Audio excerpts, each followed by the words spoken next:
it's 7 p.m. It's Monday, March 28th, 2022, and I would like to call to order this meeting of the Urbana City Council. Will the clerk please call the roll? Ms. Wu? Here. Mr. Evans? Here. Ms. Hersey? Here. Ms. Colasetti? Here. Ms. Bishop? Here. Ms. Wilkin? Mr. Quisenberry? We have a quorum. Next up is approval of minutes from the previous meeting of March 14th, 2022. Could I have a motion for approval? I'll move approval. Okay. Moved by Mary Alice, seconded by Chandra. Are there any substantial corrections? Okay, will the clerk please call the roll? Ms. Wu? Yes. Mr. Evans? Yes. Ms. Hersey? Yes. Ms. Colasetti? Yes. Ms. Bishop? Yes. And I don't believe, okay, that's everyone that's present. Okay, that motion passes.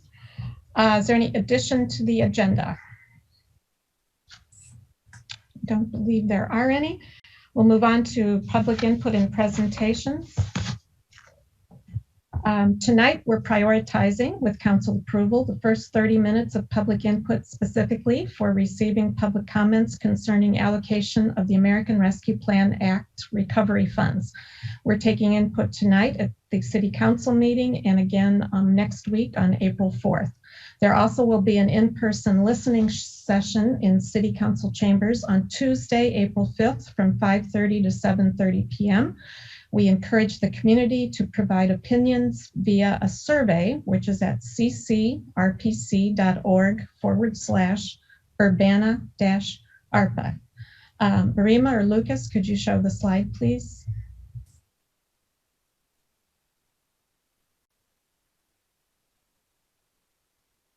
So to prepare for tonight's input, the City Council has identified 5 priority areas for potential use of ARPA recovery funds. These include sustainable infrastructure, human rights and social services, public health and safety, affordable and adequate housing, economic recovery and development. Questions to consider is what are the outcomes you'd like to see from the use of ARPA funds, and do you have specific ideas for funding projects or programs related to these priority areas? All comments are welcome. I'd like to note if you wanted to speak on the use of ARPA funds as well as other topics, you may speak on the other topics during the public input that follows the ARPA input. So at this point, I'd like to ask for a motion and a second to prioritize up to the first 30 minutes of public input for comments related to ARPA allocation. Move approval of using the first 30 minutes for ARPA conversation. Okay. Second. Moved by Jaya, second by Sharice. Could the clerk please call the roll? Ms. Wu? Yes. Mr. Evans? Yes. Ms. Hersey? Yes. Ms. Colasetti? Yes. Ms. Bishop? Yes. That motion passes. So at this point, we will take input related to the allocation of the American Rescue Plan Act funds. If you'd like to speak, please raise your hand. I see Tim Dittman as our first speaker. And you'll have up to 4 minutes. Hear me? Yes, we can hear you. Great. Tim Dittman, Champaign resident. Some of you may know me from my previous life as a reporter in this town, but I come to you tonight as a board member of Champaign County Crime Stoppers, one of the agencies that is requesting ARPA funds from the city. For those who are not familiar, Champaign County Crime Stoppers is the area's citizen crime fighting group since 1986. We have a volunteer board and we rely on community donations to get by. Some of our goals including promote crime awareness and prevention, but really our main goal, which some of you may be aware of through just general chatter, is to facilitate anonymous crime tips for folks who have information about a crime, want to come forward anonymously. They never reveal their name, don't give the tips to law enforcement. They give it to a third-party answering service And if a tip proves useful to law enforcement, a reward is approved for that person. And the tipsters also stay anonymous when picking up their reward money.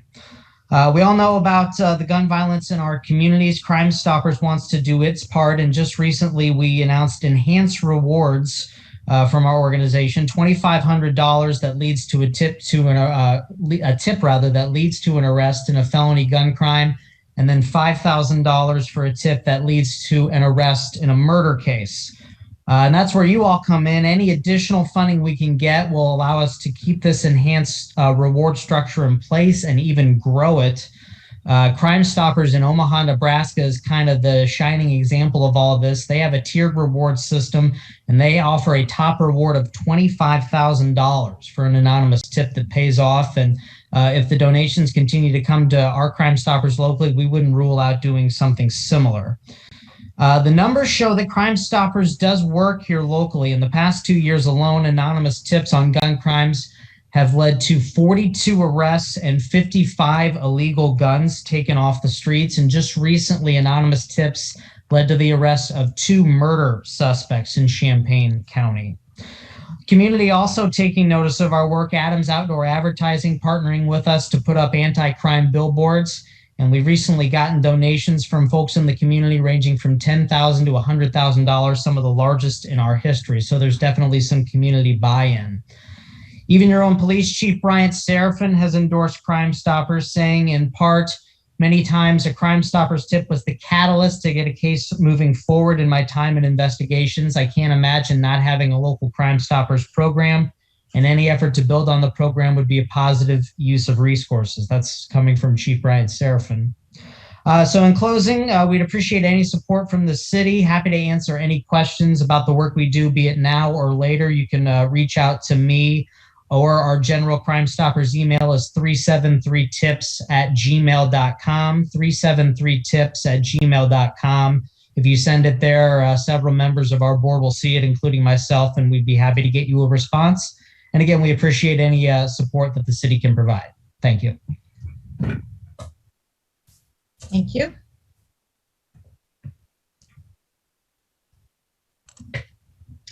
Okay, does anyone else wish to address the council on the issue of ARPA allocations? I see Steve Fay.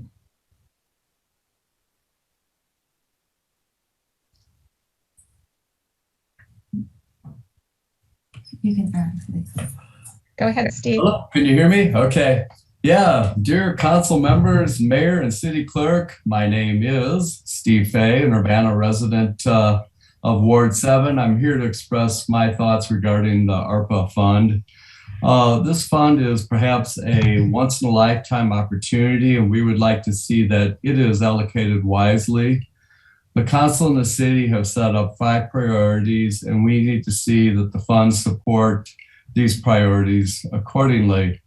To be clear, the public, according to the Department of Treasury website, treasury.gov, this fund can be used to invest in water, sewer, and broadband infrastructure that will support long-term growth and opportunity for our community. The Urbana Park District's Health and Wellness Center will have many benefits for our community. For example, first, it will help create jobs in construction, staff, administrative, and maintenance roles. Second, it will create public spaces for all ages, which helps to address the community's expressed need. Think about grandparents taking young children to the center. Thirdly, it will help bring an equitable asset to all. Not everyone can afford nice housing with amenities. With this public space, we will all be able to have access to these free outdoor facilities and the internet as well.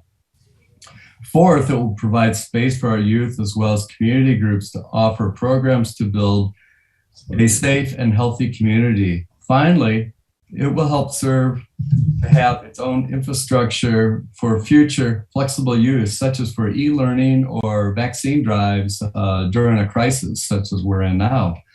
I urge the council to support the Urbana Park District and approve the proposed $2.5 million.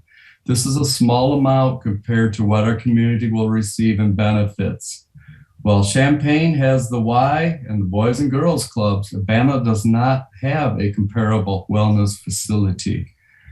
This wellness center will create a long-lasting positive impact for our community for many generations to come, and we hope that you can all be part of it. Thank you very much.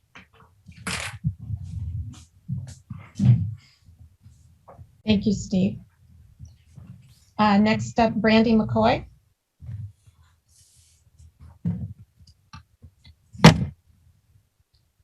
Hi, can you hear me? Yes, go ahead. I would just like to advocate for, I've already spoken on Match the Mill and providing workforce training. That would definitely be a form of economic development. Today I wanted to talk about investing in mental health services and mental health services in coming from places that people in our community trust. There are definitely places that offer mental health services that do not have fabulous reputations. I would say specifically, I wouldn't necessarily recommend Rosecrans, but maybe some smaller, more maybe. I mean, I can't say I know a lot about the mental health services that are offered around because they don't feel accessible in general. So maybe kind of surveying different options that we have in town. I know we have a few like counselors in town that are more private. I don't know. I just think that it's worth looking into bolstering the smaller mental health services to become more expansive and more accessible to the community. So that was just what I wanted to add for today. Thank you. Thank you.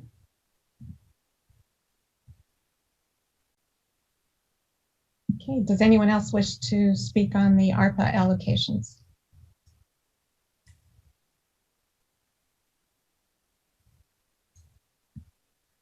I'm not seeing any more hands. All right, we'll go to regular public input. Does anyone wish to talk on any other topic to the Urbana City Council? Please raise your hand.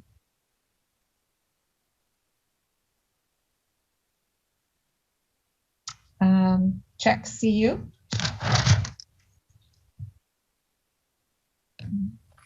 Hi, can you hear me okay? Yes, please state your name for the record. Hi, this is Christopher Hansen from Check CU. Over the past 6 weeks, an issue has been raised repeatedly to the Urbana City Council having to do with the police review of taser incidents. And what's been made clear to the City Council over and over and over, and it's not just the past 6 weeks, it's also the past 2 years, is that the police department has unlawfully changed how they review taser incidents. The council passed an ordinance in 2015 that spells it out very clearly. And sometime in the past couple of years, Chief Serafin and Deputy Chief Searles just decided we're not going to do that anymore. And that type of behavior is, pretty typical for the police department. But what I'm surprised about is that not a single Urbana City Council member has seemed to express any concern about this. It's been brought to your attention over and over. I've personally brought it to your attention repeatedly. So I don't know how you're going to reconcile this with your goals moving forward. I mean, you've basically demonstrated to the public that when the council makes oversight provisions for the police and the use of force, the police can ignore that and the council won't care. And that's the rule that you've demonstrated to the public. So I don't really know where you go from here. It looks pretty bad to me. I don't know why you aren't even talking about it. So my solution is that I'm going to be reviewing taser uses from now on. So I'll just be requesting the body camera footage and performing the reviews myself and just posting those online for the public to look at. I'll try to fix it from my end as best I can. The other problem that's been brought to your attention repeatedly is that the Urbana Police Department has been dispensing unlawful complaint forms for filing complaints against police officers. This has been pointed out over and over. You dispense them at the police services window in the city building. You dispense them on your website on the police department webpage of the Urbana website, you dispense unlawful complaint forms.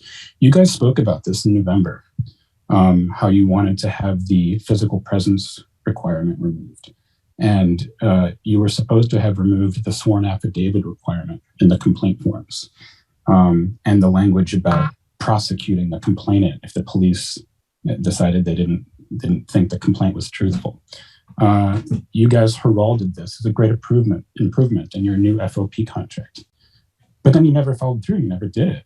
So again, why should the public believe when you guys talk about making changes to oversight and policy? Why should anyone believe that it's actually going to happen when we have so many instances of it not happening? So again, there is a solution to this problem, at least as so far as anyone can provide one from, I guess, a city council that seems to not care about it. If any resident wants to go to urbanapolice.org, you can submit an anonymous complaint. You don't have to sign a sworn affidavit. You don't have to give your name or anything. You can submit an anonymous complaint 24/7, any person, anytime you want, about the Urbana Police Department or an individual officer. Also available on urbanapolice.org, there's like 10 or 12 years of use of force logs from the Urbana Police Department. There's a whole section about the Civilian Police Review Board. You can look up a police officer by name or badge number. You can find their email address so you can contact the officer if you need to. You can look up articles. You can see all of the past recordings of the CPRB meetings. So there's a great resource for everyone to use. Again, just because the city refuses to do this, you can go there and submit a complaint if you want and not be hit with a bunch of obstacles. Thanks. Bye.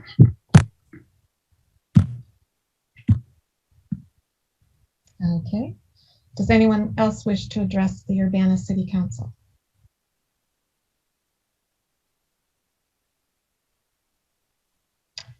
Okay, I'm seeing none.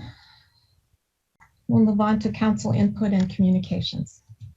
Council members, do you have any comments? Sharice. You're muted, Sharice.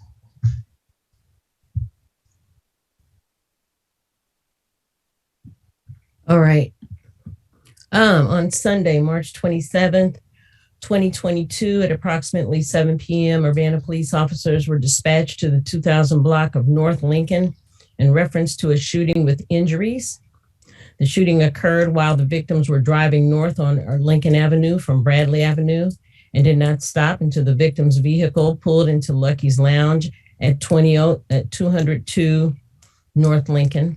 The suspect vehicle, a white SUV, fled north and was gone when police arrived on the scene.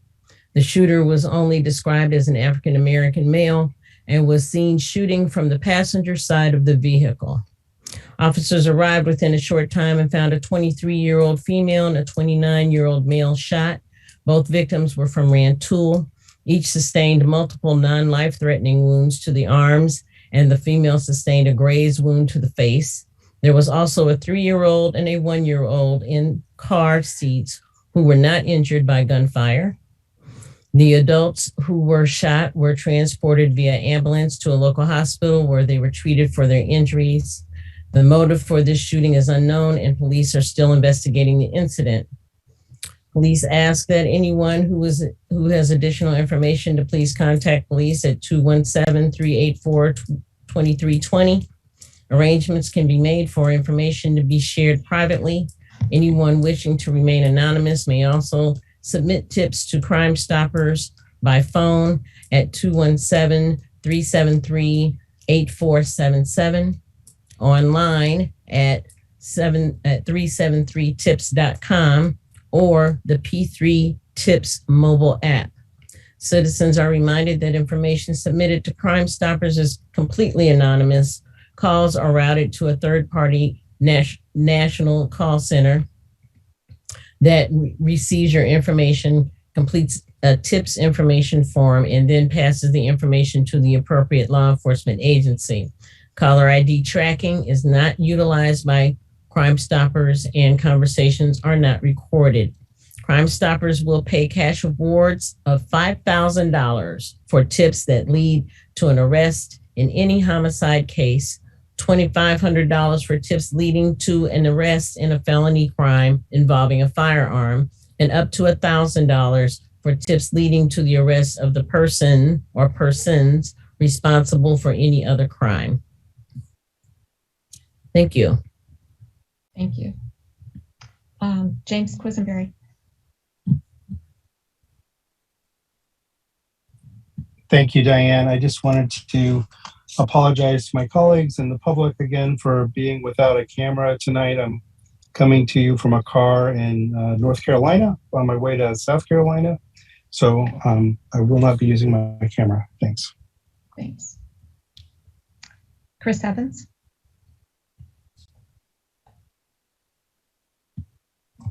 Thank you, Diane. I just wanted to remind council and the public that one of our strategic goals that we've decided upon is economic recovery and economic development.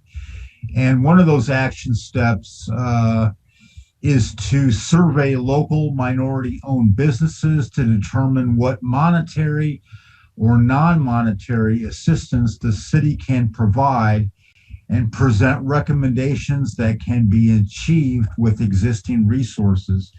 So I just hope that as we move forward, that we consider economic development for the minority community. We had a very good column written in the News Gazette yesterday outlining the need for economic recovery, that nearly 30% of our African American residents are living below the poverty line. And so I'm hoping moving forward that the city administrator will continue to audit what minority-owned companies and women-owned companies are getting city contracts, what minority-owned companies and what female-owned companies are getting vendors. And our vendors last February, we spent well over $2 million. How many minority-owned companies are getting that kind of business? I'm hoping that we can hire a director of economic development that will pursue minority hiring goals for our city contracts, that we will hope that a director can see about grants, see about programs, make sure that we're in compliance for our minority hiring goals, and that moving forward, we create more economic opportunity for everybody in Urbana. Thank you. Thank you. Any other council comments?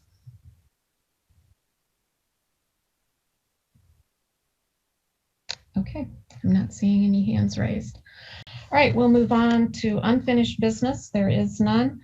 And next is reports of standing committees, and that would be a report coming from Councilmember Christopher Evans. Thank you, Diane. Okay, so there is no items in the consent agenda, and we will go straight to resolution number 2022-03-024R, a resolution approving the transfer of volume cap in connection with private activity bond issues, single-family mortgage revenue bonds, and related matters. A private bond cap allocation assist program series 2022. And let me see. Sheila, you are on the panelist. Did you want to say anything further about this? And you, Chris, I'll go ahead and second that motion. right. Do we need to make a motion first? Yeah, let's do Yeah, that you need to then. make a motion to approve. Okay, can I get a motion to approve? That's you. That's you. Oh, I'm making that motion. Okay, Yeah. so that's what I just did. I'm making the motion to do. Okay, you made a motion. And Mary Alice, did you second? I'll second the motion, yeah. Okay. Now, is there any discussion? Any further comments by Sheila? Nope, I'm happy to answer any questions anyone might have. Okay. Any questions for Sheila or comments? Okay, will the clerk please Okay, call I the guess roll? the clerk call the roll. Miss Wu, Yes. Mr. Evans, Yes. Miss Hersey, Yes. Miss Colasetti, No. Miss Bishop, No. Mr. Quisenberry. Yes. Okay, I have 4 yeses and 2 nos. That motion passes. Next item, Chris. Okay, next item, I'm making a motion for passage of resolution number 2022-03-027R, a resolution amending the 2021 capital improvement plan for Florida Avenue, federal raised grant. And Tim, did you want to say anything about this? Well, we need to get a second first. So you Okay, move I'm that sorry. to- Give the second. Second by Chandra. Okay. Any discussion? And Public Works Director Tim Collin is here if you have questions. Okay, will the clerk please call the roll? Miss Wu, Yes. Mr. Evans, Yes. Miss Hersey, Yes. Miss Colasetti, Yes. Miss Bishop, Yes. Mr. Quisenberry. Yes. 6 votes in the affirmative, that motion passes. Thank you, Chris. Yep. Next item on the agenda, reports of special committees. There are none. We go on to reports of officers, and we have a report by our Economic Development Manager, Stephanie McMahon. Good evening, everybody. Just wanted to give you a report on a couple of things that have been happening in the Economic Development Division. I'm going to share my screen if that's okay to hang on, get us started on a slideshow here. Wanted to talk to you and just share what was going on with Urbana Parking Lot 1 and a license agreement we're signing with the Rose Bowl. As some of you may know, in early 2020, when the COVID pandemic hit and subsequent shutdown limited opportunities for our businesses to earn revenue, members of city staff created a private use of public space, which we called PUPS committee, to discuss creative ideas to help our local business community. Several initiatives were rolled out, including the elimination of fees for special event permits. Free parking was allowed. We installed 4 Curbanas for outdoor service, and we allowed the east half of the public lot 1 parking lot to be used by the Rose Bowl to host outdoor entertainment. The Rose Bowl was not charged for the use of the half lot and was strongly encouraged by our team to hold as many events as possible to encourage people to come to downtown Urbana and patronize local businesses. At their request, Rose Bowl was allowed to use the half lot for a second year from May through October in 2021. City staff received a variety of feedback on the Rose Bowl's use of the half lot. There were concerns about traffic flow in Goose Alley, noise after regulated hours, and concerns for parking. There were also many who expressed how wonderful it was to enjoy live music in a safe environment and that the shows hosted by Rose Bowl were very much appreciated. I want to share some data with you now that we were able to collect through a software we purchased this year called Placer AI. And this is a geofencing software that allows us to take a look at a specific area, and it actually tracks cell phones in that area, kind of similar to maybe you have seen in traffic, like if you're driving and it says there's an accident up ahead to reroute you. So it's that type of software. But we geofenced the east half of lot 1. And then we went back and looked to see how many visitors came to lot 1 in 2020 and 2021, the east half only. And so what we found was there were 2,400 visitors who came to lot 1 during that period of May through October in 2020. Of those visitors, some came 1.5 times. And so that, if you multiply those together, you get 3,700 total visits for the time period. And on average, those people stayed for about 99 minutes in lot 1. In 2021, those numbers had increased substantially with 5,500 visitors who came at least 2.12 times. multiplying those together is 11,500 visits. And those people stayed an average of 123 minutes. So we can see that the data shows how the numbers increased over the 2 years. We're also able to track, the top graph is in 2020 and the bottom is 2021. We're also able to track these daily visits. And this is the total number of visits for the time period. Each visitor is a unique count on this and only counted once per day. So when you're looking at this graph, you can see during this time period in 2020, on Friday, there were approximately 950 visitors for the year on Fridays. And then on Fridays in 2021, for the same time period, there were over 2,000 visitors, because you can see that our scale changed because it was that many more people. And obviously the number of visitors to that half lot increased on all days and throughout the time period between the 2 years. We're also able to track hourly visits, and how this works is that people are counted multiple times for each hour of the day that they're there. So on this graph for the time period, you can see that in 2020, 8 p.m. was the highest time of day, and we had at 8 p.m. in that half lot around 2,500 visitors over the time period. And then in 2021, that number increased to, say, 6,500, 7,000 over the time period for 8 p.m. We can also track, using Placer AI, the length of stay. And so this, again, tracks people and how long they stayed in the area. So it only goes up to more than 150 minutes. But this is where we get that daily, the average stay over the whole time period was 99 minutes in the first year and 123 minutes in the second year.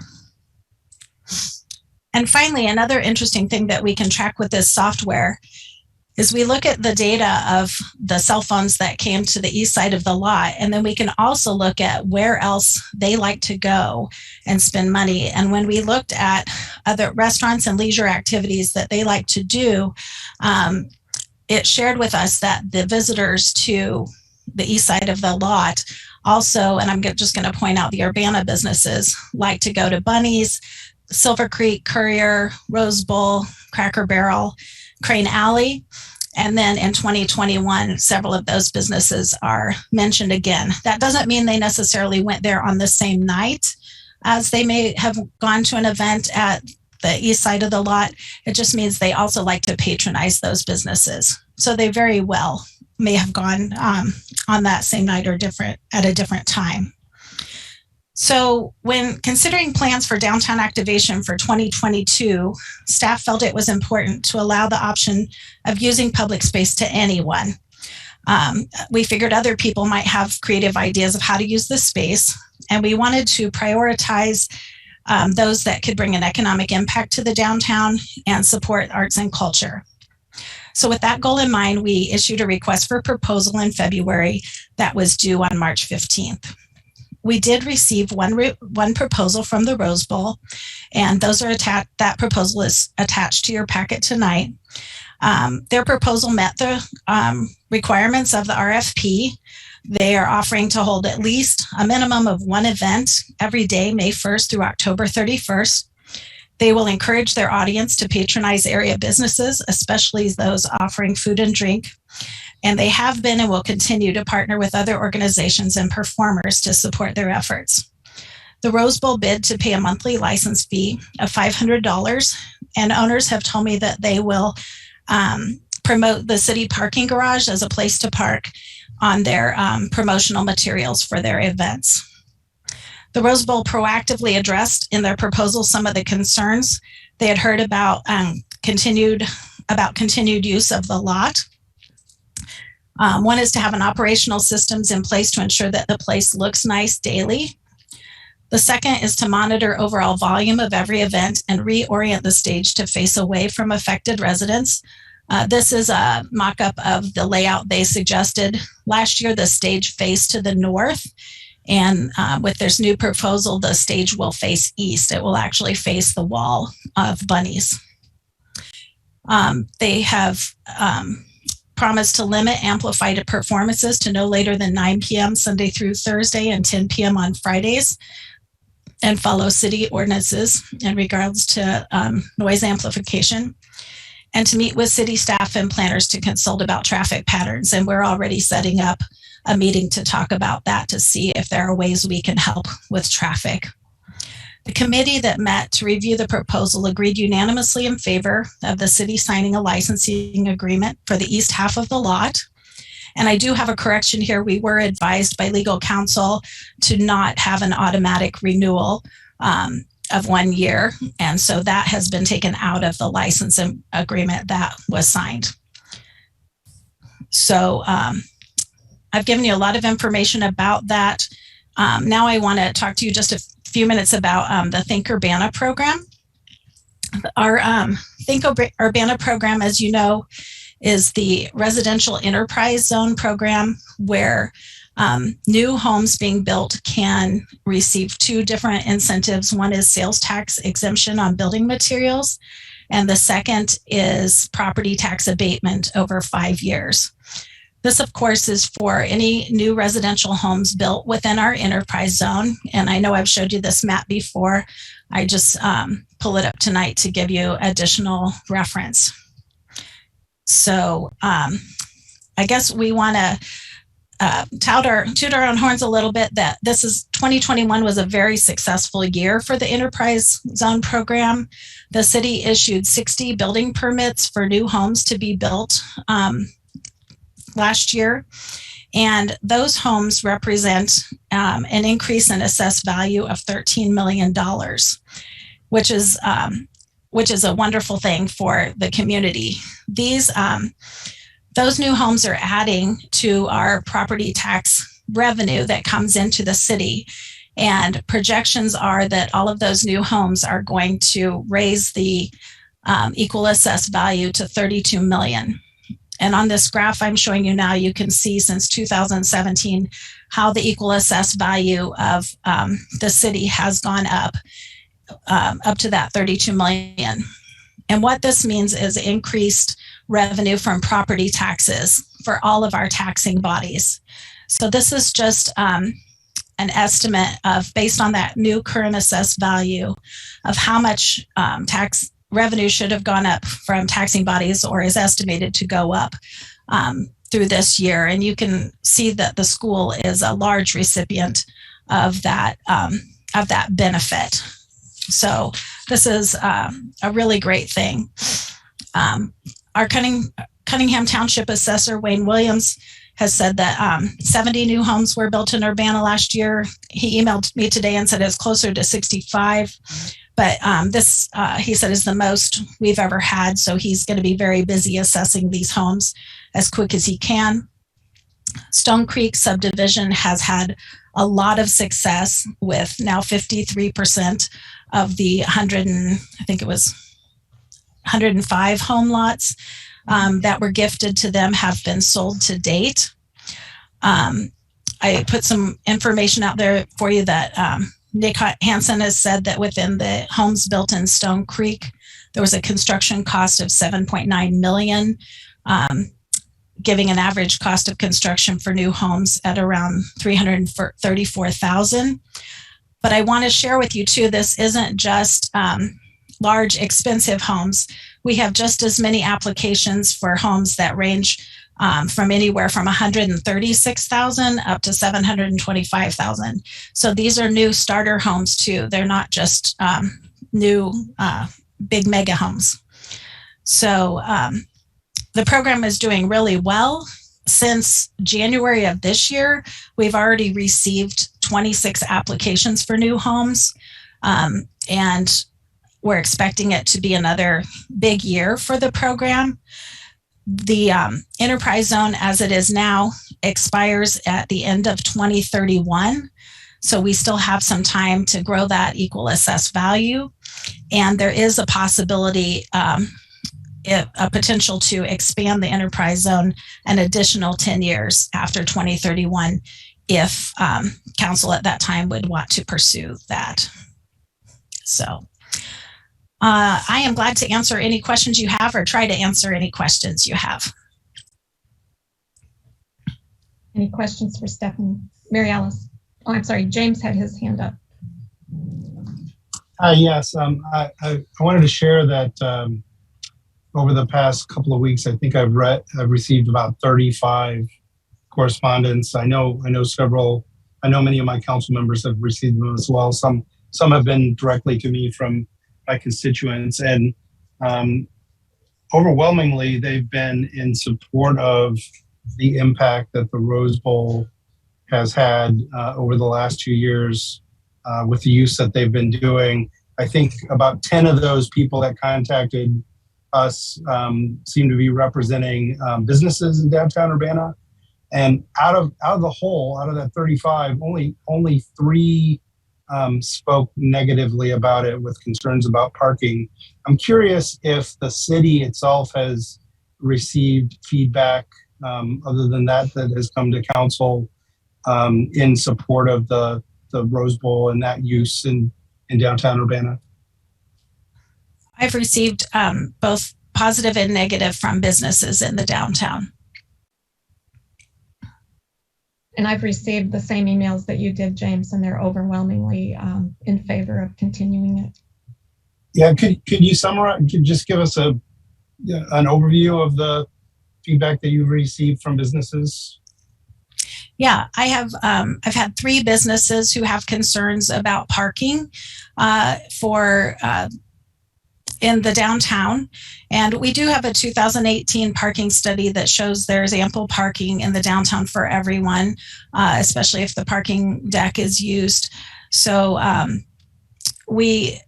sure I've read most of the emails you received too, that many people have said they don't have trouble finding parking downtown. And honestly, that would almost be a wish to be so crowded that we, with events and activities, that we needed more parking. But I was told there's about 350 parking places within a quarter mile of our downtown.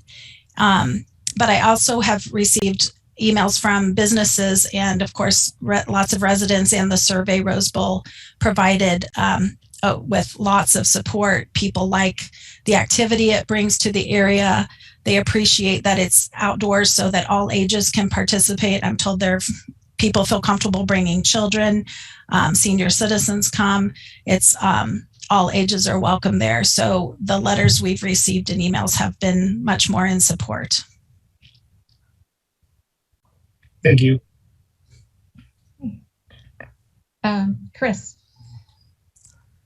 Thank you, Diane. Thank you, Stephanie, for the great presentation. Those statistics about the parking lot use were amazing, kind of creepy, but amazing. Great stats to know that. I just wanted to really quickly thank Martin and Charlie and Sam, the owners of the Rose Bowl, for compromising, being able to, meet a curfew, and as well as adjusting the stage toward Bunnies, and work on cleanup and of course pay the fee. Also want to thank Ben Mann at Bunnies for his support of this. And like James, I got a ton of emails, and as Diane has referred to, everybody was very much in support. So just want to thank the community and the Rose Bowl for making this happen and making downtown Urbana a go-to destination. Thank you. Mary Alice.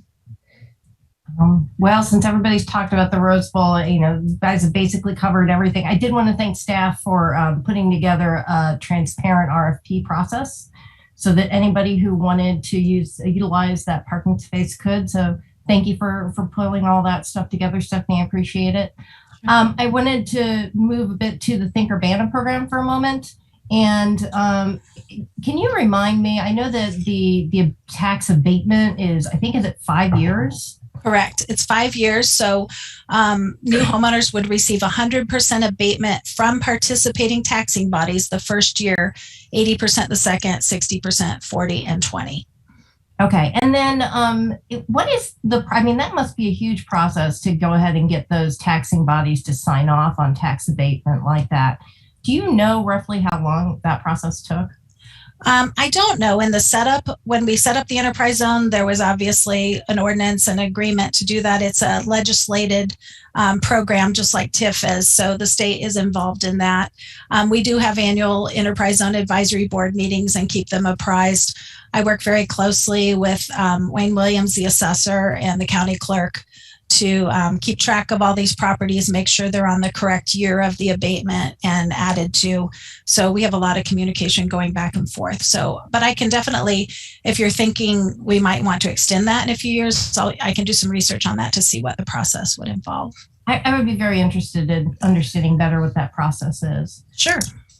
And then, so the slide that you had on the fiscal impact of Think Urbana, that would basically mean once they're paying 100% of their property taxes. Is that right?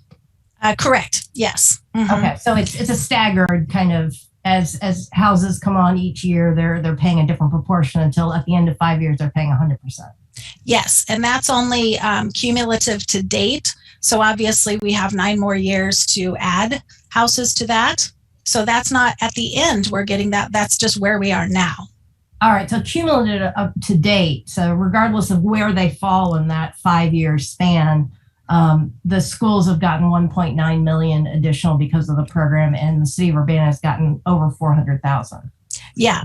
Mm-hmm. Okay. All right. Thank you. Chandra. I feel like everyone sort of said what I was thinking, but thank you for putting together such a thoughtful RFP process that considered both the constituents and residents of Urbana as well as the business owners. I know some did not agree with the proposal, but I think in the long run, I think it will be a positive impact on downtown businesses. And I myself attended several events at Rose Bowl over the course of the last 2 years. Being able to get out and do something was awesome. And so I look forward to, spending some more evenings and summer nights at the Rose Bowl. I just hope that the local businesses understand that they were heard and their concerns were considered. It's just that, we think that this benefit might outweigh any sort of inconvenience around parking. But as you noted, there are so many parking spaces around downtown Urbana, and I don't think anyone's necessarily opposed to walking a couple of blocks to visit a store or something, a restaurant or something like that. And that also encourages them to visit other businesses along the way. So I thank you for the thoughtful process and the information that sort of supports the reasoning behind the proposal. So thank you. Thank you. Jaya. Yeah, going to sound like a broken record coming after everybody else, but I appreciate the information on both of these items. I think they're great examples of innovative ways of supporting our city, and especially how the necessity of trying to do things differently during the pandemic, how city staff are really coming up with creative ways of maintaining the things that have been beneficial with this use of this parking lot. And just to echo, like other council members heard a lot of feedback. I really appreciate the feedback that we got from residents, just so that we could make sure we knew where people stood. And again, I know that the city staff took that very seriously as well. So thank you all for all your hard work on that. Thank you. I had a great team that helped Scott Tess and Darius White. We all worked a lot on the request for proposal to make sure it would be fair and have all of the information we needed as a community. Any other questions or comments? I would just add, I would remind folks that the other half of the parking lot is still available for parking, and it's very convenient to a number of restaurants in that area as well. So this really was the best of both worlds. And our special thanks to the economic development team. It's small but mighty here in the city of Urbana. Stephanie McMahon, Darius White is assisted by Andrea Rudia, Will Kolchowski, Carol Mitten, Sheila Dodd, Scott Tess on occasion. We all pitch in and sometimes wear two hats to move the city forward. So thank you very much to your team, Steph. Thank you. Okay, we'll move on. Any other reports of officers? I had a quick note that we, as of this Friday, April 1st, and this is not a joke, even though it will be April Fool's Day, we'll be closing off submissions for the EQUAL program, the Equity and Quality of Life program. We're up to, I haven't added the last batch into my spreadsheet, but I think we're around 85 at this point. And so that's, I think that's plenty to get us started. And they're not all unique. There are some duplicates in there, but many of them are unique. And there's a lot of geographic dispersion around the city. So I've been really pleased with what we've seen so far. And some of the requests are operational in nature. And I've met with Tim and Tim Cowan and John Zeman when I was about halfway through the submissions to talk about some of the operational things we've seen so that everything can be addressed in some way. Not that doesn't mean everyone will be satisfied, but it means that we will have considered what they requested. So, and we'll do that with the remainder of them. And then I anticipate making my first report, my first substantive report to BPAC, who's helping me, kind of rack and stack the projects at their April meeting. So if you know of anyone else who plans to submit, they should do so by this Friday. Thanks. Thanks, Carol. And I should tell you, this program is getting national attention. We've had inquiries from as far away as, I think it was Minneapolis. Is that correct, Carol? Yes. For the EQUAL program. So this is an innovative and really another opportunity for people to communicate directly with the city government, which is great. Just a reminder to folks, we will return to in-person meetings next week, April 4th. That means we will also return to the in-person meeting rules. There's not a whole lot of change except the meeting rules regarding the public input, which allows for up to 5 minutes of public input and up to 2 hours per meeting. And those were the old meeting rules that we had been operating under. So we will be returning in person in city council chambers. And then again, a reminder that the in-person ARPA listening session will be the next day, Tuesday, April 5th from 5:30 to 7:30 p.m. also in council chambers. And both of these sessions will be televised on UPTV. Mary Alice? I just wanted to figure out if masks are required during city council meetings and at the ARPA discussion. They are recommended, and that follows the masking guidelines for the Urbana City Building at this point. So we will have masks in the back of the room, but they are not for these meetings, they are not required. Okay, thank you. Okay, we'll move on to new business, and that brings us to some mayoral appointments, and the first two of those are for the interim chief of police and the interim deputy chief of police. You received a memo in your packet, and council members received resumes for the two individuals. And I will also share with the public that council members met individually with Rich Searles and Matt Bain and had an opportunity to ask questions and address any concerns. And that was about probably a month ago now, shortly after Chief Seraphin announced his retirement.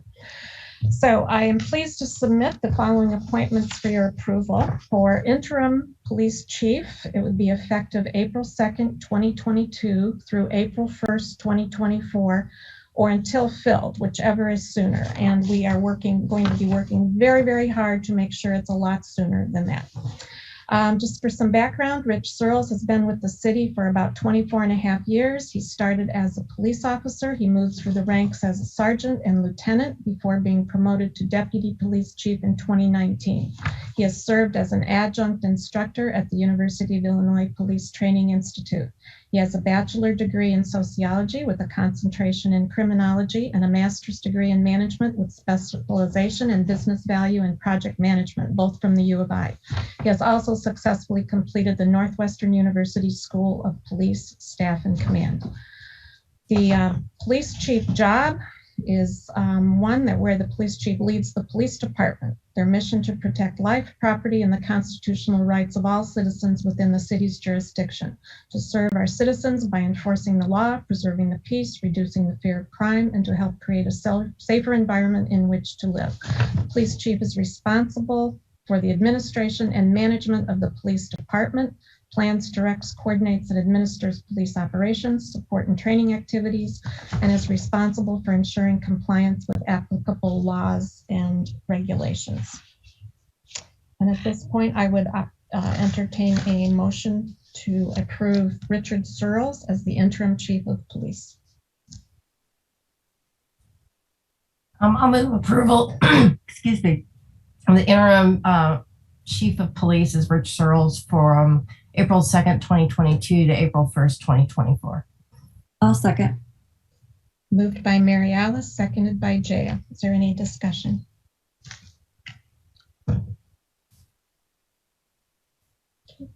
Jaya. I'll just say that I really appreciate it. I've had the opportunity to meet with Rich, and he's been very open to answering questions that I've had and facilitating dialogue during the strategic planning sessions, and just really appreciate that communication with council members. Look forward to continuing to work together. Sharice? I would like to say that I think that Rich Searles would make an excellent interim chief. I've gotten to know him the past few years as I've gotten to know Chief Serafin as well. And we coalesce on a lot of things regarding community issues and stuff. But what I like most about the both of them is their willingness, at least with my experience, to listen and to take into consideration all sides of everything. So I think that Rich Searles will make an excellent interim police chief.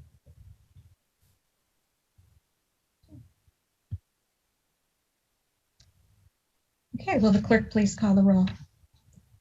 Miss Wu, Yes. Mr. Evans, Yes. Miss Hersey, Yes. Miss Colasetti, Yes. Miss Bishop, Yes. Mr. Quisenberry. Yes. That motion passes. Thank you. Next up is interim deputy chief of police, effective for April 2nd, 2022 through April 1st, 2024, or until filled, whichever is sooner. And I'm recommending the appointment of Matthew Bain. Matt Bain has been with the city for more than 22 years. He started as a police officer, was promoted to sergeant and then lieutenant. He currently serves as lieutenant in support services. Matt oversees all of civilian staff, including all of the front desk personnel. He coordinates the department's training programs and is the administrator for the records management system. He has also served as an adjunct instructor at the University of Illinois Police Training Institute. He has a bachelor's degree in criminal justice and psychology. Lieutenant Bain currently is attending the Northwestern University School of Police Staff and Command. In terms of what the job entails, the deputy police chief is responsible to the chief of police for the administration of all police operations, including enforcement of traffic laws, crime prevention, patrol and criminal investigation, administration of the records management system, budget and grant management. position assists the chief of police in the administration of the department budget and supervises both sworn and civilian staff. And the deputy police chief reports to the police chief. Could I have a motion for approval? Sharice? I'd like to move for the interim deputy chief position to be filled by Matthew Bain, effective April 2nd, 2022 through April 1st, 2024, or until filled, whichever is sooner. Is there a second? I'll second. Is that Mary Alice? Moved by Sharice, seconded by Mary Alice. Is there discussion?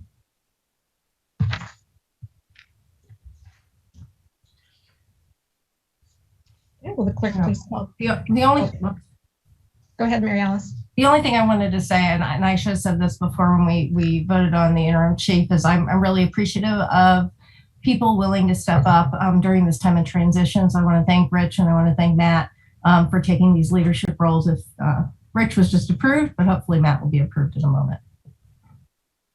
Thank you. Okay, will the clerk please call the roll? Miss Wu, Yes. Mr. Evans, Yes. Miss Hersey, Yes. Miss Colasetti, Yes. Miss Bishop, Yes. Mr. Quisenberry. Yes. And that motion passes. Thank you very much. And I would like to take this opportunity to thank our current chief, Bryant Seraphin. This is his last city council meeting as chief of police in the city of Urbana. Has spent his entire 27-year plus career as a police in law enforcement here at the city. He's developed many relationships over the years. And as chief, it's not a long period of time, but we made a great deal of progress in that period of time. During his tenure as chief, we implemented the use of body-worn cameras. We coordinated with the school district to implement full-time school resource officers at both the Urbana Middle School and Urbana High School. The department adopted the NAACP Illinois Chiefs of Police 10 shared principles. And with the community, we completed a full revision of the department's use of force policy.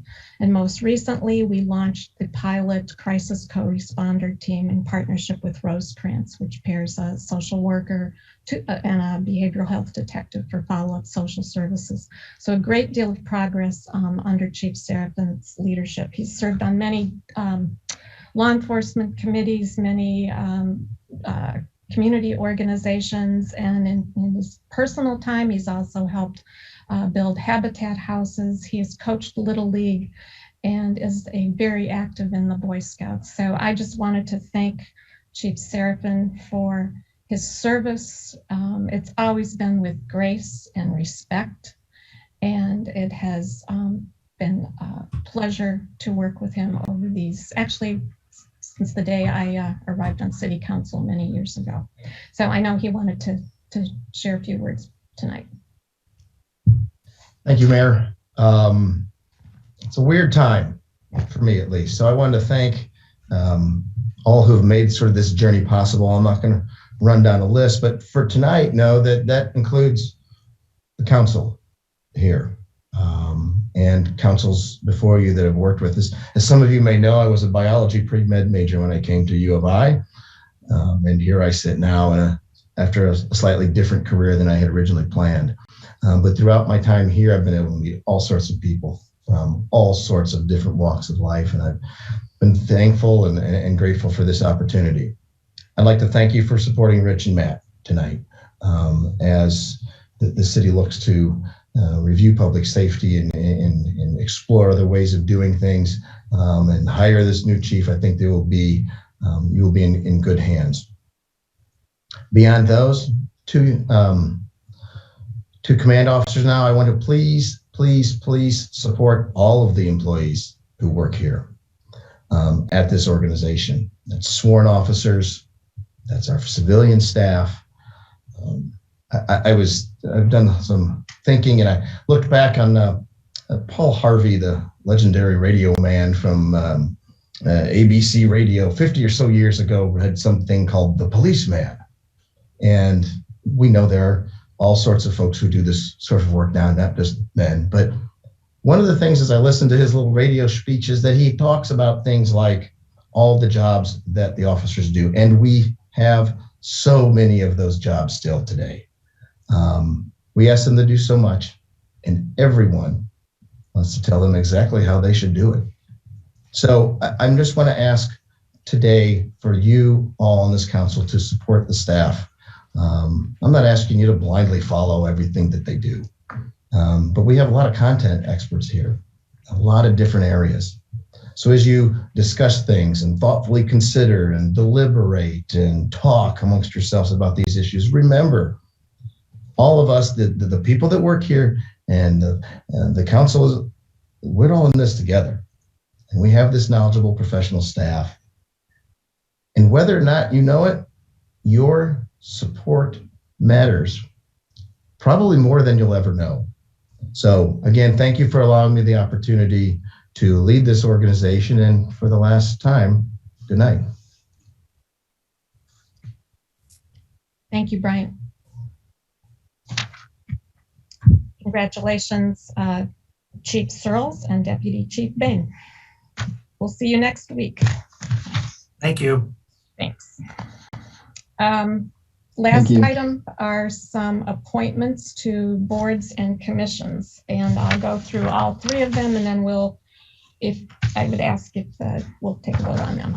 First is to the Urbana Arts and Culture Commission for a term ending on June 30th, 2025. I would recommend the appointment of Mark Anthony Macon. He's a 15-year resident of the city of Urbana. He works as a special education teaching assistant in the Urbana Middle School. He freelances as an artist, editor, and writer. He has extensive creative background from working at organizations such as Nickelodeon, MTV Networks, Scholastic Incorporated, and as the drama director at Muhammad Seymour Junior High School.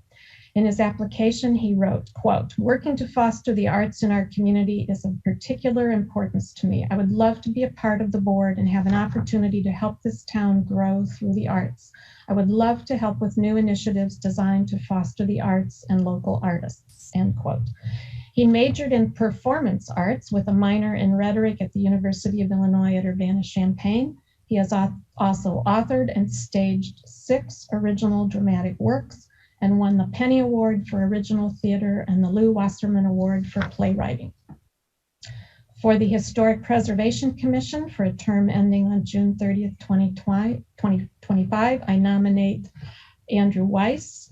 Mr. Weiss is an 18-year resident of the city of Urbana. He's the Director of Planning for the Champaign Park District. He currently serves on the Champaign County Design and Conservation Foundation, the City of Champaign's Downtown Plaza Design Steering Committee, and the Bristol Park Neighborhood Steering Committee. He wrote in his application, quote, "I'm interested in the intersection in the artificial and the natural, our built and natural environment, and how it changes over the course of time with regard to technology, social interaction, and economic relevance. The opportunity to serve on the Historic Preservation Commission stems from a willingness to offer my knowledge, experience, and judgment to bear upon the nuanced and tangled discourse of future need becoming the present circumstance, in turn rendering the indelible story of our past."